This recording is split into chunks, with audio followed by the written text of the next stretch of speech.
ವೀಕ್ಷಕರೇ, ಇಲ್ಲಿ ತೋರಿಸಿರುವಂತಹ ಚಿತ್ರದ ಪ್ರಕಾರ ರೇಖೆ ಕಣ್ಣಿಗೆ ನೀಟಾಗಿ ಕಾಣಿಸೋ ಥರ ಇರಬೇಕು. ಈ ಥರ ರೇಖೆ ಇದೆ ಅಂತಂದರೆ ಇದು ತುಂಬ ಅದೃಷ್ಟದ ರೇಖೆ. ಈ ಥರ ರೇಖೆ ಇರುವಂಥವ್ರಿಗೆ ಧನ ಸಂಪತ್ತು ತುಂಬ ಚೆನ್ನಾಗಿ ಆಗಿ ಬರುತ್ತೆ. ಇವರು ರಾಜನಾಗಿ ಬಾಳುವಂಥ ಚಾನ್ಸಸ್ ಜಾಸ್ತಿ ಇರುತ್ತೆ. ಇವರನ್ನ ಸಂಬಂಧಿಕರಾಗಲಿ ಸ್ನೇಹಿತರಾಗಲಿ ತುಂಬ ನಂಬ್ತಾರೆ ಮತ್ತು ಫಾಲೋವರ್ಸ್ ಜಾಸ್ತಿ ಇರ್ತಾರೆ ಇವರಿಗೆ.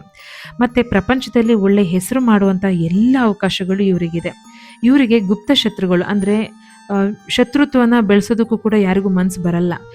ಇನ್ ಕೇಸ್ ಯಾರಾದರೂ ಗುಪ್ತ ಶತ್ರುಗಳಿದ್ದಾರೆ ಅಂದರೂ ಕೂಡ ಅವ್ರು ಯಾರೂ ಉಳಿಯೋದಿಲ್ಲ. ಮತ್ತು ಇವರಿಗೆ ಕುಜದೋಷ ಕೂಡ ಇರೋದಿಲ್ಲ.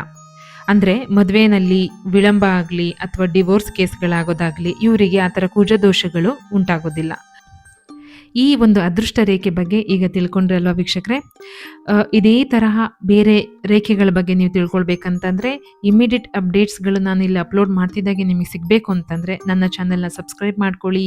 ನಂತರ ಬೆಲ್ ಬಟನ್ನ ಕ್ಲಿಕ್ ಮಾಡಿ, ಲೈಕ್ ಮಾಡಿ, ಕಮೆಂಟ್ಸ್ ಮಾಡಿ. ಮತ್ತು ನಿಮಗೆ ಈ ಥರ ಏನಾದರೂ ರೇಖೆ ಇದೆ ಅಂತಂದರೆ ನಿಮ್ಮ ಜೀವನದಲ್ಲಿ ಯಾವ ರೀತಿ ನಡೀತಾ ಇದೆ, ಯಾವ ರೀತಿ ಅದೃಷ್ಟನ ನೀವು ಇಲ್ಲಿವರೆಗೂ ನೋಡಿದ್ದೀರಾ ಅದನ್ನು ಕೂಡ ನನಗೆ ಅಪ್ಡೇಟ್ ಮಾಡಿ.